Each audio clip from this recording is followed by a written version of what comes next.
capítulo 6, a partir do verso 10. Vamos ler alguns versículos do capítulo 6 e do capítulo 7. Eclesiastes, capítulo 6, a partir do verso 10. Vamos ler até o verso 14 do capítulo 7. Eclesiastes, capítulo 6, a partir do verso 10. Todos encontraram? Poucos amém, então suponho que nós ainda estamos buscando. Irmãos, encontraram? Amém. Então vamos em pé, fazermos a leitura da palavra do Senhor. A tudo quanto há de vir, já se lhe deu o nome, e sabe-se o que é o homem, e que não pode contender com quem é mais forte do que ele. É certo que há muitas coisas que só aumentam a vaidade. Mas que aproveita isso ao homem? Pois quem sabe o que é bom para o homem durante os poucos dias da sua vida de vaidade, os quais gasta como sombra? Quem pode declarar ao homem o que será dele depois, debaixo do sol? Melhor é a boa fama do que um unguento precioso, e o dia da morte, melhor do que o dia do nascimento. Melhor é ir à casa onde há luto do que ir à casa onde há banquete, pois naquela se vê o fim de todos os homens, e os vivos que o tomem em consideração. Melhor é a mágoa do que o riso, porque com a tristeza do rosto se faz melhor o coração. O coração dos sábios está na casa do luto, mas o dos insensatos na casa da alegria. Melhor é ouvir a repreensão do sábio do que ouvir a canção do insensato. Pois qual o crepitar dos espinhos debaixo de uma panela, tal é a risada do insensato. Também isso é vaidade. Verdadeiramente, a opressão faz endoidecer até o sábio, e o suborno corrompe o coração. Melhor é o fim das coisas do que o seu princípio. Melhor é o paciente do que o arrogante. Não te apresses em irar-te, porque a ira se abriga no íntimo dos insensatos. Jamais diga, por que os dias passados foram melhores do que estes? Pois não é sábio perguntar assim. Boa é a sabedoria e a venerança, e de proveito para os que veem o sol. A sabedoria protege como o dinheiro, mas o proveito da sabedoria é que ela dá vida ao seu possuidor. Atenta para as obras de Deus, pois quem poderá endireitar o que ele torceu? No dia da prosperidade goza do bem, mas no dia da adversidade considera em que Deus fez tanto este como aquele, para que o homem nada descubra do que há de vir depois dele. Até aqui a palavra do Senhor. Os irmãos podem tomar assento.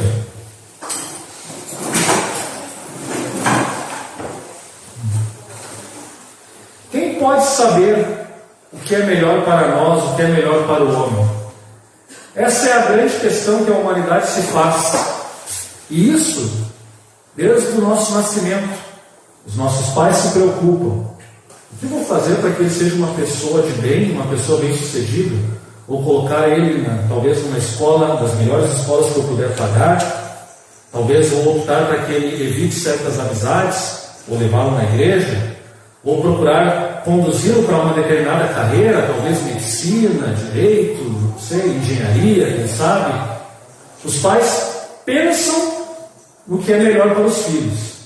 Mas a verdade é que muitas vezes os pais não sabem exatamente, precisamente, tudo que é melhor para os filhos. Eles não conhecem o futuro.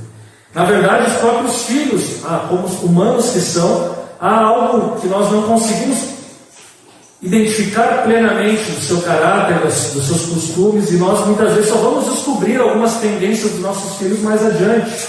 Eles não são uma folha em branco, tábua rasa, que nós podemos moldar exatamente do jeito que queremos.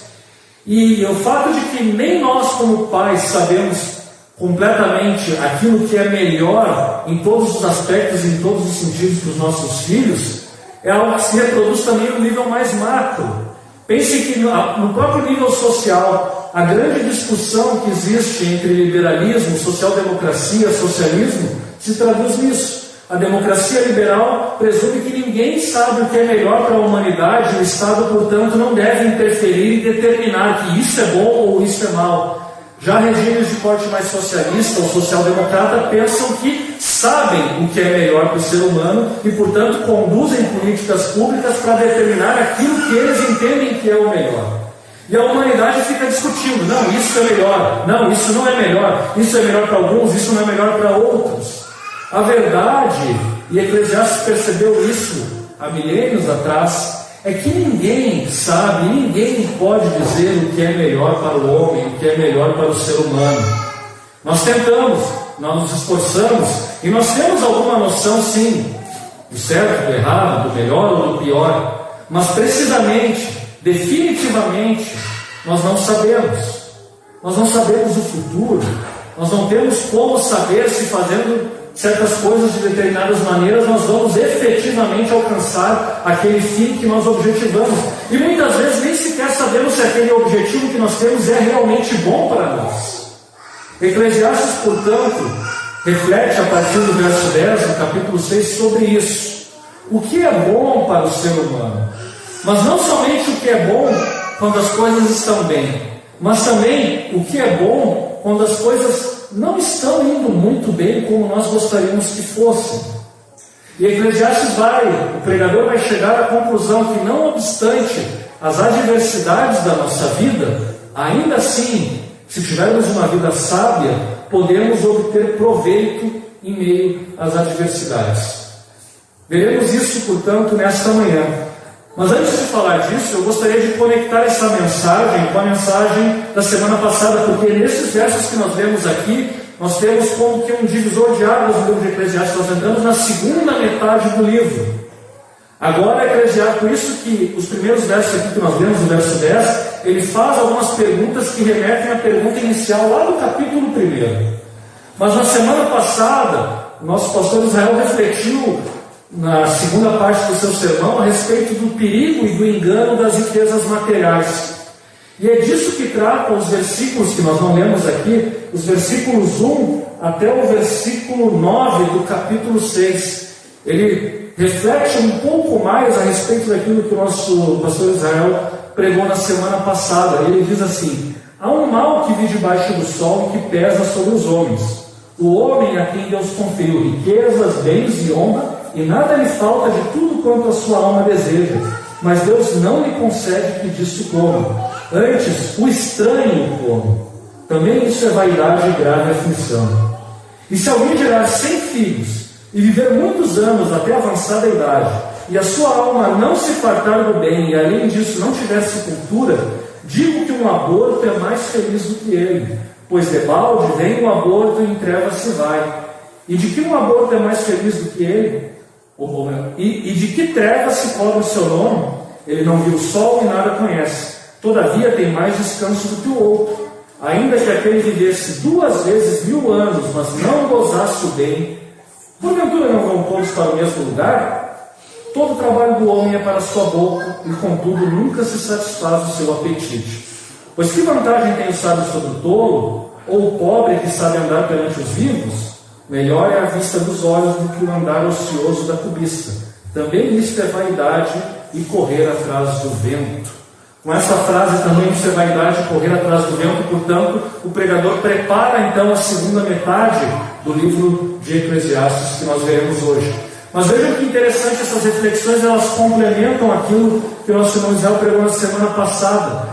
O mal que ele vê debaixo do sol, ou seja, o homem que trabalha, junta riquezas, mas ele não goza disso, e outra pessoa vai lá e come daquilo que ele trabalhou para juntar.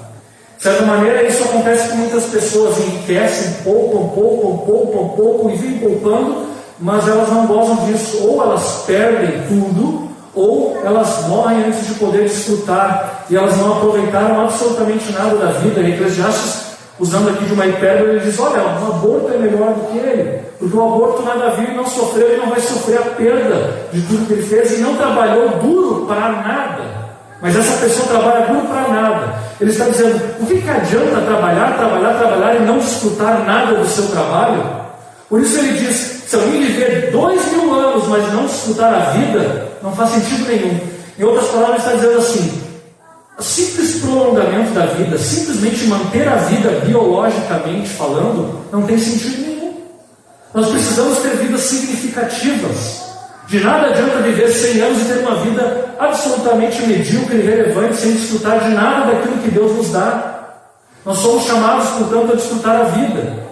E nós, nos tempos que nós vivemos, tempos de Covid, nós ficamos tão desesperados em preservar a vida biológica que, por muito tempo, nós abrimos mão de tudo aquilo que faz a vida valer a pena, nos entrincheiramos em casa como animais, como ratos escondidos de um gato, simplesmente para preservar a vida biológica. E vejam, por um tempo isso é aceitável. Mas isso não pode se prolongar indefinidamente. Porque tudo aquilo que faz a vida valer a pena e ser vivida, nós não podemos fazer simplesmente trancados e escondidos. Eclesiastes reflete, portanto, que nós temos que viver a vida que Deus nos dá e desfrutar. E isso é um dom de Deus. E mais uma coisa, além de viver a vida que Deus nos dá, como um dom que Ele nos dá, não importa o número de anos que nós venhamos a ter, se poucos ou muitos, aquilo que nós desfrutamos da vida já é uma dádiva que Deus nos deu. E Ele diz que também, ao mesmo tempo que desfrutamos, não devemos andar com um olhar cobiçoso por aí. Cobiçando, e nós falamos sobre isso em mensagens anteriores, com base em Eclesiastes. A cobiça destrói o nosso coração. A cobiça destrói as relações sociais, a relação entre as pessoas. E muito do mal que nós vemos no mundo é fruto da inveja e da cobiça. Eu preguei isso há 2 semanas atrás. Portanto, ele vai dizer, melhor é a vista dos olhos que andar aos pousos da cobiça, e isso é vaidade e correr atrás do vento. E assim ele encerra. As pessoas se esforçam para trabalhar, se esforçam para ter, vivem motivadas pela cobiça, pela inveja, pela ganância, mas tudo isso é vaidade e correr atrás do vento. Deus nos dá as coisas, mas Ele também nos dá a capacidade de desfrutar as coisas, que é algo diferente de ter as coisas. E nós, portanto, devemos receber como dom as duas coisas: o que Deus nos dá nessa vida de bens materiais, mas também a capacidade de desfrutar. E quem não desfruta, portanto, está em desvantagem em relação àqueles que desfrutam. E o desfrutar é dom de Deus. E muitas vezes os ricos têm, mas não desfrutam. E assim, concluindo, portanto, que as riquezas, a cobiça, o desejo e o acúmulo são vapor e passam, ele, portanto, passa a refletir e aí abre uma pergunta ampla novamente. O que é bom para o ser humano? Quem pode saber o que é bom para o ser humano? E quando ele faz essa reflexão inicial no verso 10, tudo que há de vir já se lhe deu o nome, e sabe-se o que é o homem que não pode contender com quem é mais forte do que ele está refletindo sobre sobre a própria teologia da criação.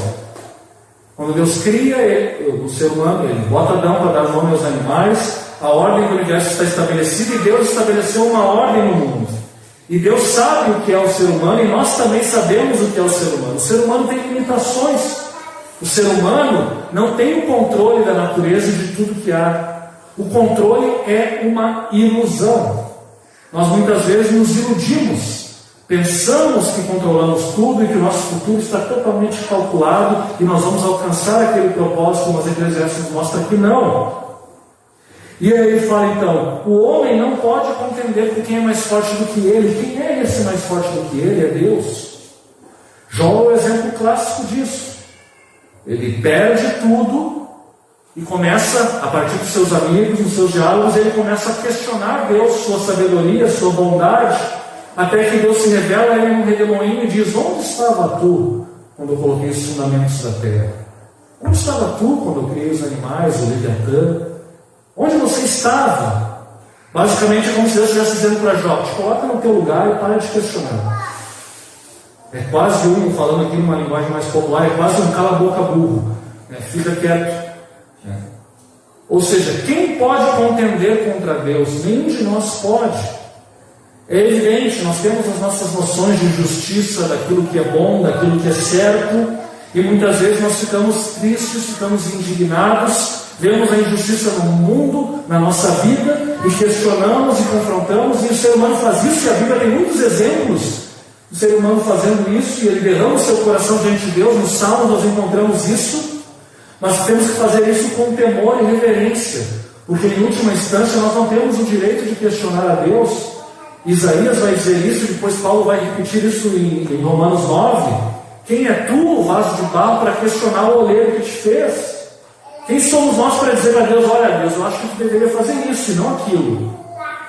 Eclesiastes está dizendo, olha, nós achamos que sabemos o que é melhor e queremos inclusive determinar a Deus o que Ele tem que fazer, mas nós na verdade somos seres falíveis, fracos, e não temos o direito de contender com Deus.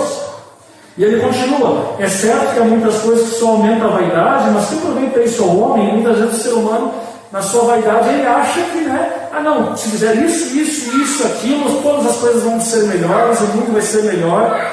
Mas no final das contas nós vemos que isso era vapor, vaidade aqui, vapor, ou seja, ilusão.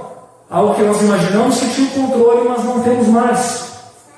E aí no verso 12, pois quem sabe, a pergunta retórica que eu fiz no início do sermão, quem sabe o que é bom para o homem durante os poucos dias da sua vida de vaidade, os quais gasta como sombra? Quem pode declarar ao homem o que será depois dele debaixo do sol? Ou seja, quem pode dizer sobre o futuro? O que vai ser dessa congregação depois que eu me for daqui? Depois que eu falecer, depois que eu morrer? O que vai ser daqui, da minha família, das minhas filhas, da minha esposa? Quem pode me dizer como vai ser? A resposta, obviamente, é ninguém. Pelo menos ninguém aqui, nessa vida debaixo do sol, pode dizer. Ninguém tem o poder em si de prever o futuro. É somente Deus quem tem o controle e o conhecimento de todas as coisas, e somente Ele, portanto, pode dizer o que é bom ao homem e como será a vida no futuro debaixo do sol depois que nós nos formos daqui. Mas então, fazendo esse questionamento, quem pode dizer como será a vida debaixo do sol? Quem pode dizer o que é bom para o ser humano? Com essas questões em mente, que nós temos que ler então os provérbios que são relatados aqui nos primeiros 12, 13 versículos do capítulo 7 de Eclesiastes.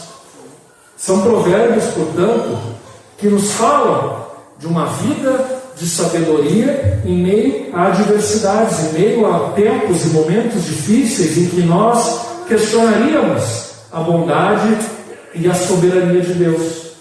Ao invés de nos rebelarmos contra Ele, nós podemos talvez viver de uma maneira sábia em meio a esses momentos difíceis e extrair lições, mesmo das circunstâncias piores, por piores que elas possam ser. E assim, esses versos, esses provérbios, vocês leram aqui, acompanharam a leitura, nós vamos relê-los aqui. Entendam que Eclesiastes aqui ele vai usar um pouco de hipérbole, ou seja, ele vai usar um pouco do exagero. Nós temos aqui poesias, então muito cuidado com a leitura absolutamente literal. Eclesiastes está analisando a realidade por uma determinada perspectiva, e daquela determinada perspectiva nós podemos extrair algo proveitoso se formos sábios. Mas ele não está aqui também estabelecendo algo que é uma regra em todos os casos, porque senão haveria uma contradição com a própria mensagem de Eclesiastes e com outros versículos que nós já pregamos aqui e que pregaremos futuramente. Então vejam só como ele começa. Primeiro ele vai refletir um pouco sobre a morte e lições que podem se extrair. Melhor é a boa fama do que um unguento precioso, e o dia da morte melhor do que o dia do nascimento. Em primeiro lugar, quando ele fala de boa fama do que um unguento precioso, ou seja, um bom nome, a respeitabilidade. O unguento precioso, um perfume, portanto, era algo muito, muito, muito caro no mundo antigo. Ele está falando que isso é melhor, do que, por exemplo, do que uma joia de um objeto precioso. E é bem provável aqui que o unguento precioso ele tenha em mente também aquilo que era usado nos rituais fúnebres. Ou seja, é melhor você ter um bom nome durante a vida do que encher o morto com um unguento precioso. Essa semana na conferência fiel, o pastor Hernandes Dias Lopes até mencionou, né, que muitas vezes nós mandamos muitas coroas de flores para as pessoas quando elas morrem, mas não mandamos nada durante a sua vida.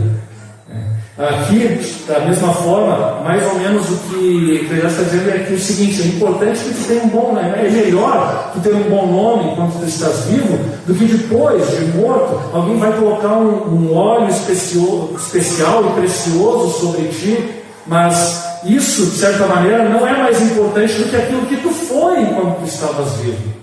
O cheiro da tua vida, melhor dizendo assim, aquilo que o teu bom nome te dá, é mais precioso do que o cheiro depois que a tua vida já se passou. Portanto, de nada adianta nós ficarmos falando de alguém que não teve uma vida sábia após ela ter morrido. Enquanto elas têm a vida, ela deve se preocupar, portanto, a manter uma vida sábia, a ter um bom nome, a ser uma pessoa admirada pelos outros. Não no sentido aqui orgulhoso de querer ser mais do que os outros, mas no sentido de ser uma pessoa respeitável, uma pessoa correta, uma pessoa amorosa. E ele continua: e o dia da morte melhor que o dia do nascimento. Alguém vai dizer assim: poxa, é melhor morrer do que nascer. Algumas pessoas fizeram interpretações alegóricas desse versículo, falando que não, isso ele está se referindo ao batismo, que no batismo nós morremos. Os pais da igreja faziam isso, né? No batismo nós morremos para a velha vida e passamos a ter uma nova vida em Cristo, e agora a nossa vida é melhor, portanto. Mas ainda que a gente possa pensar aqui nessa interpretação tipológica, ou mesmo alegórica, temos que pensar no que ele quis dizer aqui há mais de 2000 anos atrás para o povo de Israel. E no seu contexto, o que ele está falando aqui, analisando a questão de uma outra perspectiva. Ou seja, na perspectiva de que a pessoa que morreu, ela já não vai mais ver todo o mal que existe debaixo do sol. Já passou, ela não sofre mais como os vivos que estão aqui sofrem e passam por isso. E mais do que isso, se essa pessoa teve um bom nome, se essa pessoa teve uma vida significativa, isso significa que ela se despede bem, de uma maneira significativa. Também na Fiel, pastor Augusto Nicodemos, ele falou, né, da importância de terminar bem o ministério. Ele fala assim: é importante começar bem, mas mais importante ainda é terminar bem. Se nós não terminarmos bem, o que começou mal. É mais ou menos, talvez, nesse sentido que ele está falando aqui: o dia da morte é melhor que o dia do nascimento. Quando nós vemos uma vida sábia e temos um bom nome, nós terminamos bem. E nós não estamos aqui, né, com a possibilidade de vivermos de uma maneira perversa e, portanto, terminarmos mal, como muitas vezes, infelizmente, acontece. Mas ele vai continuar: é melhor ir na casa onde há luto do que ir na casa onde há banquete, pois naquela se vê o fim de todos os homens e os vivos que o tomem em consideração. Vejam, evidentemente, meus irmãos, ninguém tem ninguém tem mais prazer de ir num velório ou num enterro do que ir numa festa ou num banquete onde as pessoas estão alegres. Mas por que ele está dizendo isso? Ele está dizendo isso porque num velório nós somos obrigados a refletir sobre a nossa condição humana, obrigados a refletir que um dia todos nós estaremos nessa condição, obrigados a refletir que se a nossa vida é apenas aquilo que nós fazemos debaixo do sol, a nossa vida é pura vaidade. Não faz diferença nenhuma viver 200 anos ou viver menos, porque o nosso fim é o mesmo, chegaremos lá. Por isso, se nós vamos no ambiente de um velório, de sepultamento, não obstante o sofrimento que isso possa nos tornar, nós nos entristecemos com aqueles que faleceram, mas nós também refletimos sobre a nossa condição, nós, os vivos que ficamos, e podemos, portanto, nos tornar pessoas mais sábias e aproveitar os dias que nos restam nesta vida. E não só aproveitar os dias que nos restam nessa vida, mas vivermos de uma maneira sábia nos dias que nos restam nessa vida. E receber estes dias como um dom de Deus. É nesse sentido, portanto, que ele, nessa mesma linha, que ele vai falar o terceiro provérbio: melhor é a mágoa do que o riso, porque com a tristeza do rosto se faz melhor o coração. Vejam, o livro de Eclesiastes fala várias vezes que nós devemos desfrutar os momentos de alegria. Nada melhor para o homem do que comer, beber e alegrar-se, isso é dom de Deus. Diversas vezes ele fala nesse sentido. Mas o que ele está falando aqui, vejam, aquilo que eu falei nisso, ele está encarando a realidade por um outro ponto de vista. Ele não está dizendo literalmente que viver amargurado é melhor do que viver alegre. Não é isso, não é esse o ensino. Mas ele está dizendo que, de um certo ponto de vista, quando estamos entristecidos, quando estamos abatidos, quando estamos sofrendo com problemas e, portanto, estamos magoados, ainda assim nós aprendemos algo, porque nesses momentos de dificuldade o nosso coração se faz melhor. E todos nós sabemos, meus irmãos, a palavra de Deus está cheia de histórias e referências de pessoas que Deus trabalha por meio do sofrimento.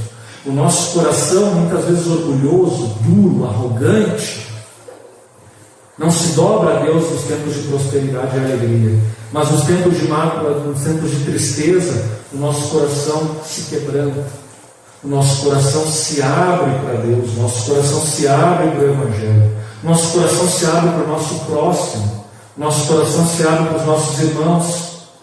Nós nos tornamos pessoas melhores. Quem nunca sofreu, geralmente é pessoa arrogante, petulante, que não tem uma noção da vida. Sofrimento faz parte da condição humana. Enquanto vivemos nessa terra, em algum momento sofreremos. É isso que faz muitas vezes o Eclesiastes dizer que quem está morto está melhor do que quem está vivo, porque a nossa condição aqui neste mundo é uma condição de muito sofrimento também. Não obstante, temos muitos momentos de alegria que são dons de Deus. Mas ele está dizendo, no sofrimento, na tristeza, você pode se tornar mais sábio. O seu coração pode ser aperfeiçoado por Deus. O seu coração se faz melhor, com a tristeza do rosto se faz melhor o coração. Então entendo, neste provérbio ele usa deliberadamente uma linguagem exagerada, melhor é a mágoa do que o riso. Mas na verdade, o que ele está querendo dizer aqui é que na tristeza, nosso coração quebrantado se transforma, o que não aconteceria se nós vivêssemos apenas nos momentos de alegria, nos momentos de riso. É assim que entendemos, portanto, os exageros, as hipérboles do pregador nesses versículos. E assim, o versículo 4, ainda nessa linha, ele fala: o coração dos sábios está na casa do luto, mas o dos insensatos na casa da alegria. Mais ou menos ele está dizendo assim: o tolo, o insensato, o bobo alegre, poderíamos dizer também, é aquele que está sempre, não, festa aqui, festa ali, sempre procurando alegria, sempre fugindo da realidade do sofrimento, fugindo da realidade da morte, fugindo da nossa condição humana, fazendo de conta que a morte não existe, o sofrimento não existe. Se alguém está meio mal, eu me afasto dessas pessoas, porque eu não quero me lembrar de coisas ruins, não quero pensar em coisas ruins, quero viver anestesiado, viver sempre pensando positivamente, vivendo só com coisas boas e maravilhosas. Assim é um insensato, ele só quer saber de festa, só quer saber de alegria, ele não aprende nada com a vida, porque ele só desfruta do conforto, do luxo, das coisas boas. Mas o dos sábios está na casa do luto, ou seja, o sábio aprende, ele vai, ele sofre com aqueles que sofrem, e assim ele tanto conforta quem sofre, como ele aprende com quem sofre também. Porque quando nós estamos com quem sofre, o sofrimento de quem sofre é o nosso sofrimento também. E ele, portanto, ele usa, em outras palavras, o sábio deixa que as circunstâncias ruins e difíceis da vida lhe tragam lições para viver de uma maneira mais sábia neste mundo, nesta vida debaixo do sol, nessa vida transitória, nessa vida em que tudo evapora e que nós não podemos manter nada perpetuamente, nem controlar perfeitamente. E ele vai continuar então no verso 5, e aqui, a partir de agora, ele sai um pouco das metáforas do luto, da casa de luto, e ele vai então para outras metáforas, mas todas elas relacionadas com a sabedoria e com a sabedoria em tempos difíceis. Ele vai dizer, verso 5, melhor é ouvir a repreensão do sábio do que ouvir a canção do insensato. Ou seja, um sábio na nossa vida, um irmão na nossa vida, que vai falar coisas que nós não queremos ouvir, mas que nós precisamos ouvir, e que ninguém vai nos falar, a não ser aquela pessoa sábia, É muito melhor ouvir essa repreensão que nós não queremos ouvir, porque isso pode nos levar a tomar uma decisão e viver uma vida melhor. Muito melhor isso do que ouvir a canção do insensato. E aqui entendam também a canção do insensato como a língua bajuladora. Aquela pessoa tem que dizer, tá tudo bem, pô, meu irmão, tu é uma pessoa maravilhosa, tu é uma pessoa linda, tu é uma pessoa incrível, eu adoro estar contigo, tu é uma pessoa perfeita, tu é maravilhosa. Às vezes nós pais, colocamos nossos filhos lá em cima, esquecemos de repreender, não vemos os defeitos dele. Às vezes fazemos isso com os nossos líderes também, e os nossos líderes às vezes fazem isso conosco, com as ovelhas. Mas a verdade é que precisamos ouvir a repreensão quando estamos indo pelo mau caminho. Por isso a importância da comunhão da igreja, da comunhão entre os irmãos, a importância dos pequenos grupos que agora nós estamos tendo, porque às vezes é ali tendo intimidade com nossos irmãos, que em algum momento, quando nós estivermos indo por um caminho errado, aquele irmão pode nos alertar, aquele irmão pode nos trazer uma repreensão sábia, aquele irmão pode nos conduzir de volta para o caminho. E quem já foi resgatado a partir de uma repreensão sábia de alguém, seja um pai, uma mãe, um irmão, um amigo, sabe o quanto isso pode ser decisivo na vida das pessoas. Nós somos uma igreja, e esse é um ponto importante, temos que viver como igreja. Vocês perceberam que no último canto nós cantamos várias vezes nosso, numa letra em que se usava muitas vezes uma palavra eu. Por que a gente às vezes faz essas mudanças deliberadas na letra dos nossos louvores? Às vezes até fica um pouco mais difícil de cantar com essas mudanças, mas porque justamente para desenvolver em nós, pela repetição, pelo cântico, a concepção de que somos nós o povo de Deus, não sou eu que sou o povo, não sou eu que represento Cristo sozinho para o mundo. E se fosse eu sozinho, que miserável testemunho que seria, porque todos nós temos falhas, mas muitas vezes naquilo que nós falhamos, o nosso irmão não tem essa falha. E quando as pessoas olham para o corpo de Cristo como um todo, elas conseguem ver a glória de Deus de uma maneira mais ampla, que ela não veria no indivíduo. Então sim, num certo sentido, nós somos Cristo para o nosso próximo, mas mais do que nada, a igreja reunida é povo de Deus. E por isso nós cantamos juntos, por isso nós oramos juntos, por isso nós temos uma vida, ou procuramos ter. E aí o culto, os pequenos grupos, a oração coletiva tem que ter esse propósito para que tenhamos uma vida e uma caminhada juntos. E assim representemos o nome de Deus juntamente.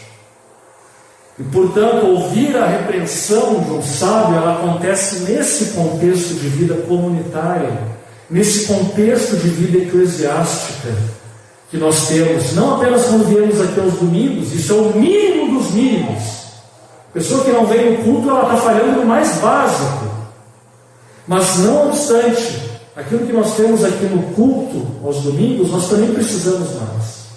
E uma das iniciativas que a igreja oferece é o pequeno grupo para desenvolver mais profundamente esses relacionamentos. Mas evidentemente que temos que ir além disso também. E desenvolver amizades. Falamos aqui numa pregação sobre a importância da amizade. E relembramos isso mais uma vez, porque é por meio desses relacionamentos que ouviremos uma repreensão sábia de alguém. E por que é tão bom ouvir a repreensão do sábio, ao invés de ficar simplesmente ouvindo a bajulação do insensato? Mais uma coisa, uma boa observação. Não obstante a bajulação ser errada, nós vemos muito isso na nossa igreja, as pessoas bajulando. Mas assim, não confundam bajulação com elogio sincero e honesto, meus irmãos. Todos nós precisamos de elogios na nossa caminhada. Todos nós precisamos, meu irmão, que bom te ver aqui, que bom ver que tu está crescendo, que bom ver a tua caminhada. Também os pastores e líderes também precisam ter, faz bem para eles ver que o seu trabalho está tendo algum resultado. Meu irmão, estou sendo edificado pela tua oração, pela tua pregação, pelo cântico que vocês fizeram aqui, pelo grupo, por alguma coisa que foi falada. Isso tem impactado. Por que isso é importante? Porque também, se nós não temos esse retorno, nós começamos a pensar que talvez alguma coisa esteja errada, talvez tenha que mudar, mas na verdade talvez as pessoas tenham sido edificadas e às vezes não se está sabendo. Isso é uma via de mão dupla. O membro precisa disso e às vezes o corpo, os obreiros também precisam disso. Então, a bajulação do insensato não tem nada a ver com o elogio honesto, a palavra que dá ânimo, que as pessoas precisam também na sua caminhada no dia a dia. Mas vamos adiante. Melhor, versículo 6, pois Paulo crepitar os espinhos debaixo de uma panela, tal é a risada do insensato, também isso é vaidade. O espinho, quando ele é usado para acender um fogo, se vocês tiverem essa experiência, vocês colocam lá, pegam aqueles pedacinhos da planta de araucária, ela é boa para acender a lenha, coloca lá, ela dá um fogo que acende, só que tem o seguinte, esse fogo não dura quase nada. Se não botar a lenha, se não pegar o fogo da lenha, aquele fogo ali daquela folha espinhosa da araucária vai apagar rapidinho. A ideia é mais ou menos essa, o espinheiro acontece a mesma coisa. Ele dá uma chama que ajuda a pegar fogo na lenha mais grossa, mas ele apaga muito rapidamente.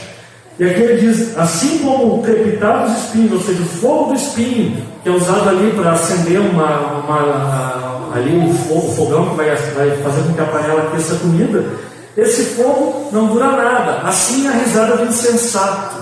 É vaidade, ou seja, evapora, ela se dissipa, ela passa rápido. O insensato ri, eu estou alegre, eu estou feliz, nem bobo alegre, sempre feliz, sempre alegre, né? Mas aquilo ali é superficial, é vago, é fútil. E muitas vezes ele está ali debochando, rindo, querendo te levar para esse caminho que não tem futuro nenhum, mas aquilo ali dura como fogo no espinho.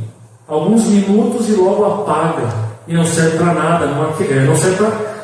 Não sustenta, não aquece o alimento, não aquece as pessoas que estão com frio. Portanto, essa alegria dele é vã e passageira. Pode parecer na hora que a gente vê, que a gente ouve, que aquilo é duradouro, mas não é. Passa e passa rápido. E assim ele continua. Verdadeiramente a opressão, e aqui ele muda um pouco de assunto, a opressão faz endoidecer até o sábio, e o suborno corrompe o coração. A opressão aqui, ou seja, o mal, a perversidade, mesmo o sábio, quando ele é oprimido, quando ele é extorquido, quando ele é ameaçado, quando ele é chantageado, mesmo ele pode ser tentado a agir de uma maneira ímpia e perversa. E o suborno, portanto, a questão do suborno e da corrupção é muito antiga, ela é disseminada desde que a humanidade, isso não existe. E o suborno, portanto, corrompe o coração. E é assim, meus irmãos. E não pensem vocês que suborno é uma exclusividade de políticos, de funcionários públicos que estão em posição de alto escalão, ou mesmo funcionários de baixo escalão, porque é comum, né? Às vezes você pede um serviço na prefeitura, os caras vão lá e dizem, não, você vai levar 5 meses, mas se tu me pagar por fora, eu faço antes. Corrupção grosseira e irritante, que às vezes um funcionário de baixo escalão faz. Mas não é apenas essas pessoas, sejam no alto escalão, no baixo escalão, mas nós mesmos. Somos tentados a nos corromper e a vendermos os nossos valores pelo dinheiro. Às vezes vem uma oferta de trabalho, mas um trabalho que é imoral. E isso muitas vezes faz a gente tremer na base. Uma proposta de trabalho que destrói a nossa possibilidade de servir a Deus. Isso faz a gente tremer na base, porque a gente precisa, nós precisamos. E pense em outras coisas, né, não materiais, uma possibilidade de um casamento com alguém, possibilidade de casamento com alguém que tem uma condição financeira boa, mas aquela pessoa não serve a Deus, não quer saber de Deus. A pessoa que está ali, ela treme, ela sente, ela tem aquele desejo, o coração dela se deixa levar, e ela começa a criar justificativas para aquilo.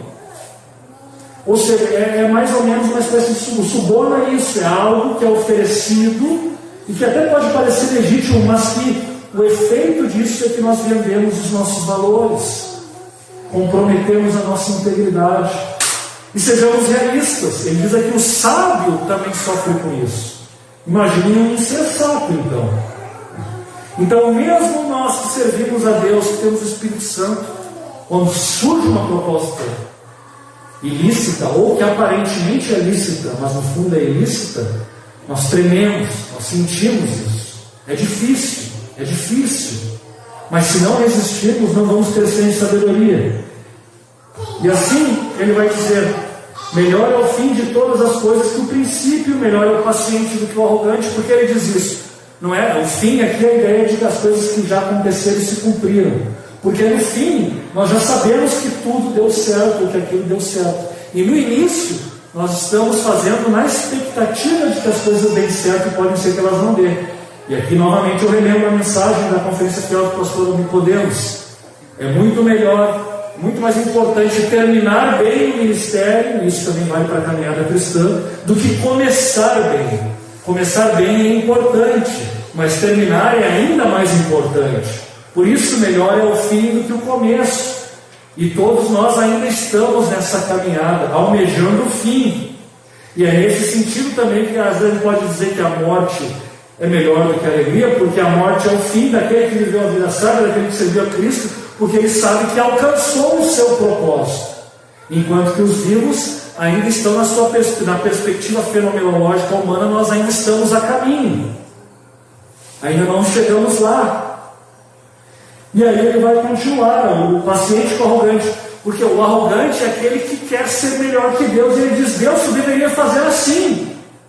Mas o paciente é aquele que espera, ele vê a diversidade, vê o sofrimento, ele não está contente, ele vai tentar mudar a situação, mas ele é paciente.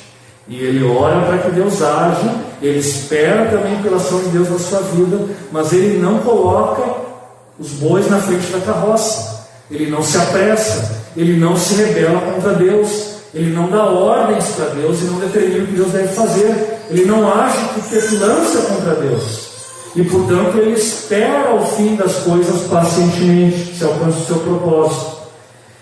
E nesse sentido também que vem o novo provérbio, não te apresses em irar-te.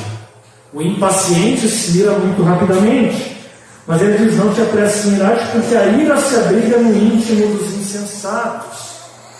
O tolo, diante da adversidade, já se indigna rapidamente. E aqui é algo importante, meus irmãos. Todos nós ficamos irados, todos nós nos indignamos, e muitas vezes agimos de maneiras erradas, de maneiras equivocadas. Sim, isso é verdade. Todos nós temos muito a aprender aqui. Mas, naquele momento da sua ira, procure guardar isso dentro dos seus conhecidos, com amigos do seu lar. A pior coisa é quando a gente publiciza a nossa ira. E isso, então, nas redes sociais é uma desgraça. Porque a rede social não esquece, o registro fica lá, e se tu apagar, provavelmente alguém deu um print. E muitas vezes isso vai nos perseguir por muito tempo. Uma ira foi colocada de uma maneira inadequada. E por que a ira é tão problemática? Porque, meus irmãos, muitas vezes nós achamos que temos razão na nossa ira, mas nós estamos olhando as coisas de uma determinada perspectiva e não temos o quadro do todo. E aí nós não vemos que a nossa ira está sendo às vezes injusta, porque na verdade nós não compreendemos a questão como ela é de fato. Estamos acusando alguém ou imaginando que a pessoa tem algo contra nós ou contra alguém, e na verdade não é isso, na verdade é uma coisa mais profunda. Então muitas vezes nós não temos as informações suficientes. Então, veja, nossa natureza humana, nós nos iramos, mas quando nós expressamos isso para um público mais amplo ou nas redes sociais, nós muitas vezes podemos estar sendo injustos, errando, e pecando, e falhando. E por isso que a ira, a manifestação de ira, é uma prova de insensatez, porque o sábio ele segura, ele espera, porque talvez ele tenha que analisar a questão mais profundamente antes de emitir uma opinião, ou antes de expressar a sua indignação. A ira de Deus ela é sempre justa e santa e legítima, porque Ele é perfeito e Ele sabe de todas as coisas. A sua ira é justa, mas a nossa ira muitas vezes não é justa, e muitas vezes é uma ira ignorante, que não conhece a realidade. E por isso, ainda dentro dessa linha, ele vai dizer: jamais diga por que foram os dias passados melhores do que estes, porque não é sábio perguntar assim. Em meio às aflições, sofrimentos ou dificuldades da vida, a primeira coisa que nós pensamos é no passado. Como foi bom. Como bom é aquele tempo. Aqueles tempos eram melhores. Ele está nos aconselhando: não viva do passado. Veja, é bom, a memória é importante, recordar o passado é importante, mas não podemos viver do passado. Nós temos o presente e o futuro diante de nós. E nós temos que construir o futuro, trabalhar pelo futuro. Ao invés de simplesmente ficar reclamando do passado que não existe mais, nós temos que trabalhar para influenciar o nosso futuro. Trabalhar para produzir algo para as novas gerações. Eu sei, nós falamos, nós brincamos, essa geração de hoje, geração Nutella, geração chata, geração sentimental. Sim, tudo isso é verdade, mas a questão é que o mundo está aí, e nós temos que trabalhar com isso. Nós não podemos viver simplesmente em um saudosismo. Não podemos simplesmente nos fecharmos para as novas gerações e para a realidade. Isso não é sábio. Nós temos que procurar trabalhar junto e procurar aquilo que é de bom do passado, trabalhar de uma maneira para trazer e resgatar executar isso, mas de acordo com a realidade que vivemos no presente. Isso é sabedoria.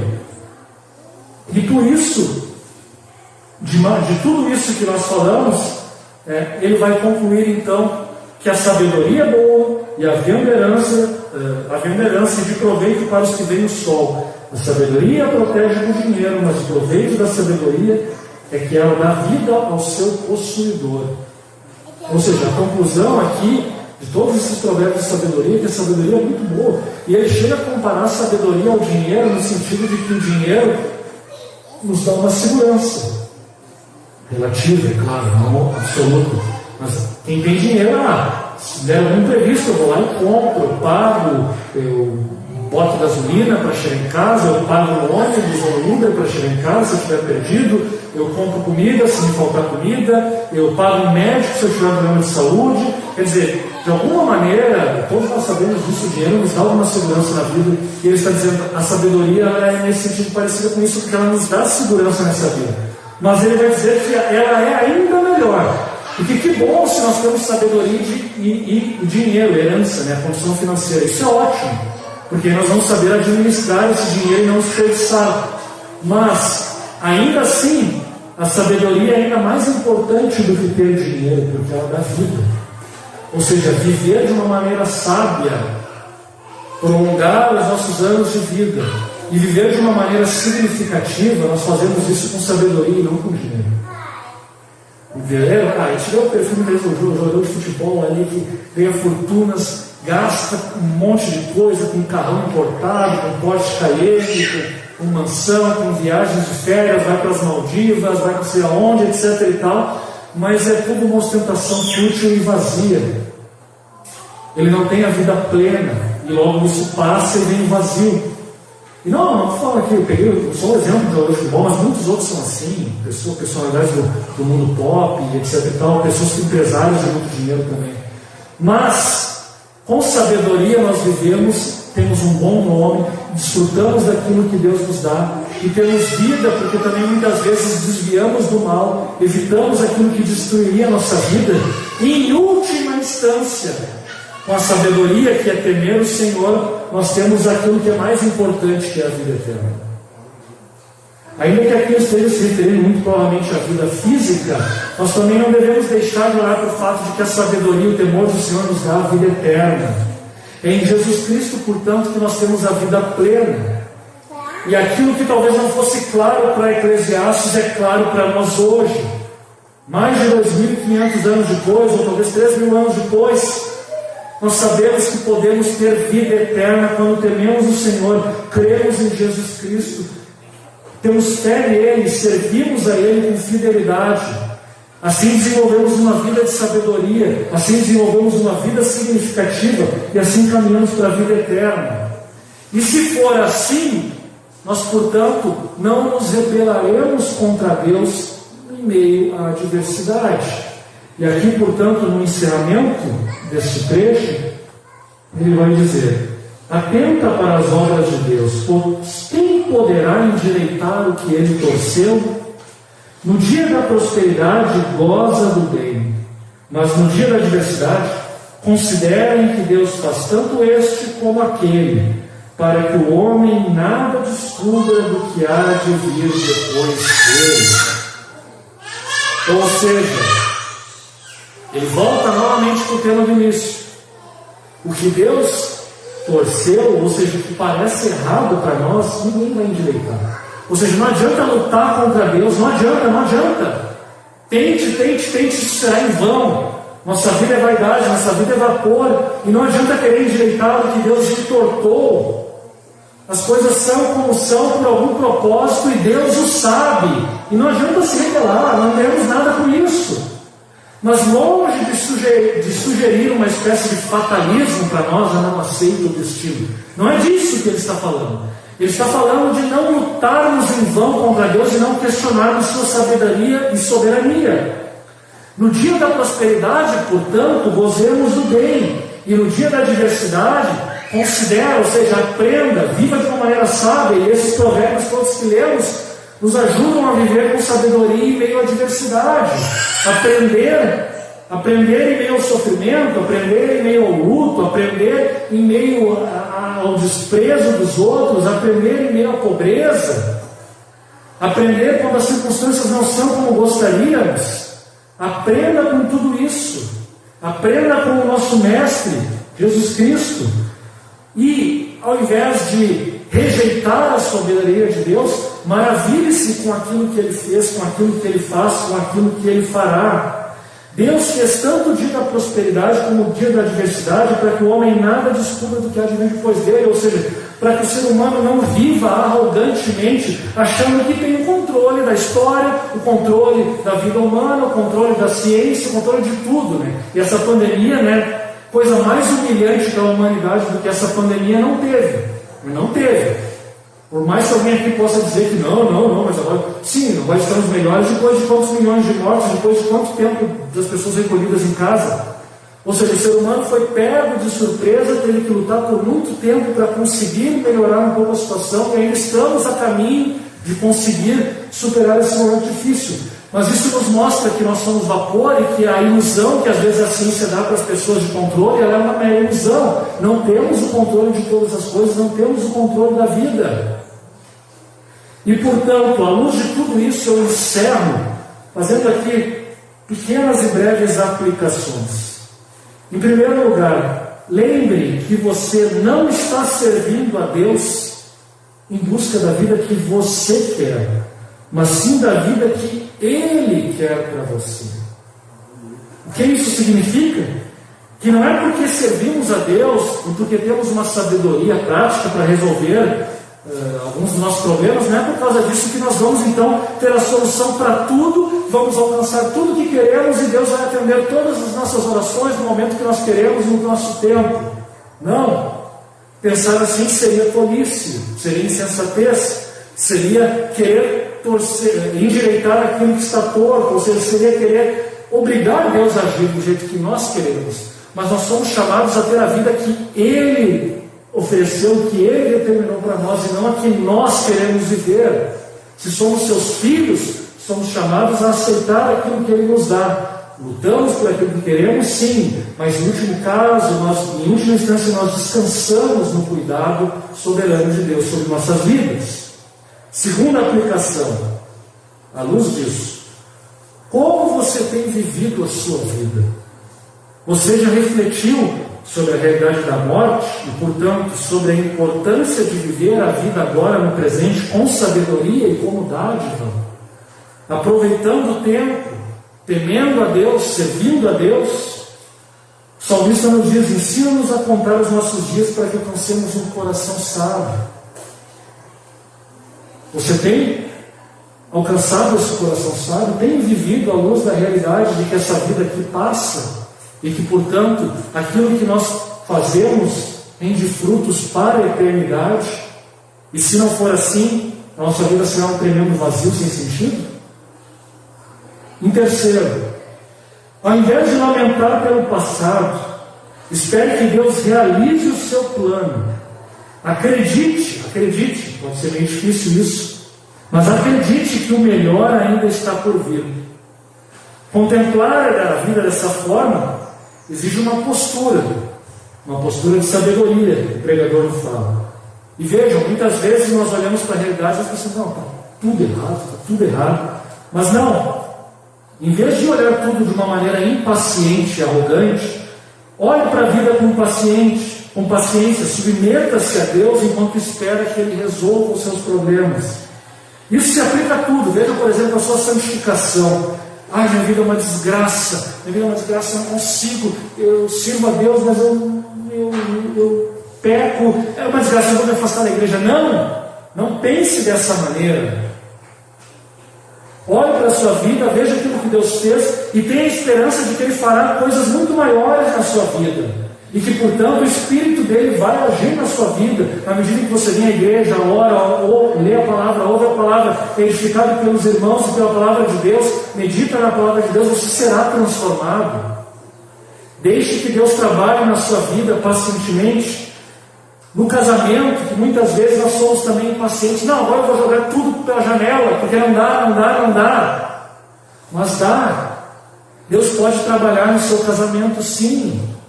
Deus pode transformar a sua realidade, e não só o seu casamento, mas os seus relacionamentos, os problemas familiares.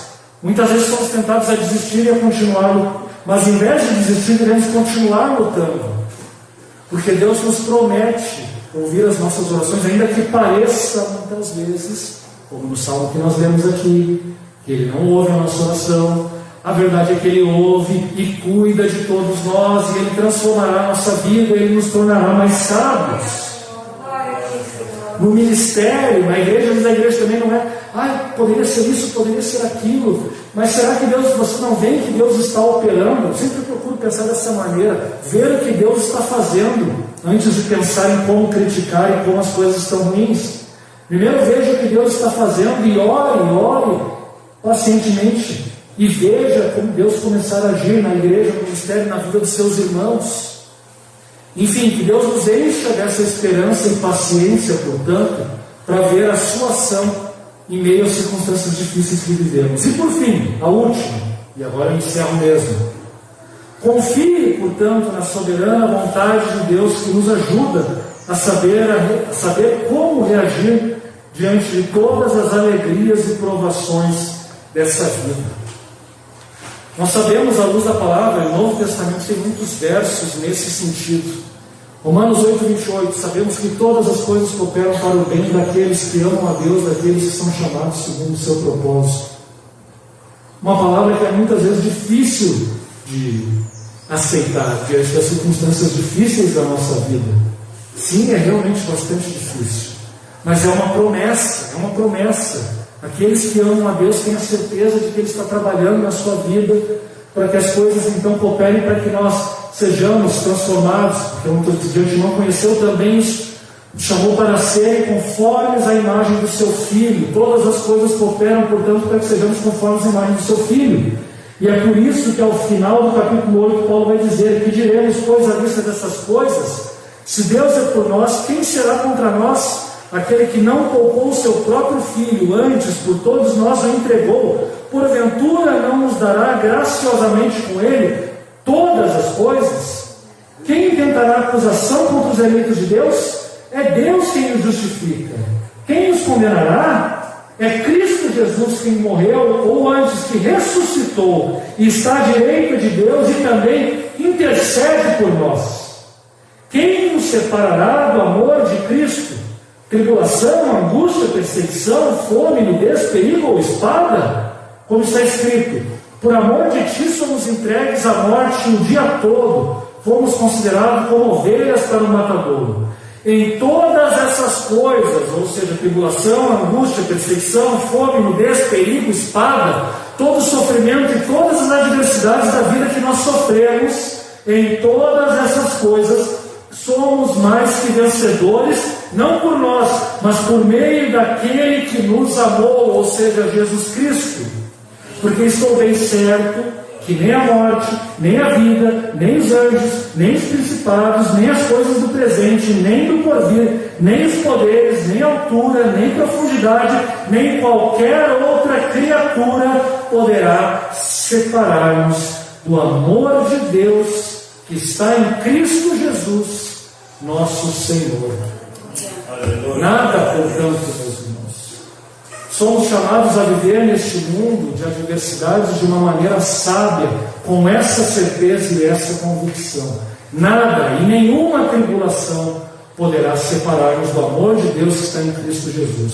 E que possamos, portanto, fortalecer a nossa fé com essa palavra de Deus.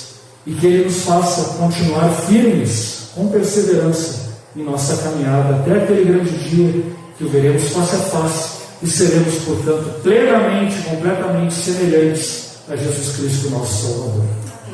Vamos colocar em pé e vamos orar.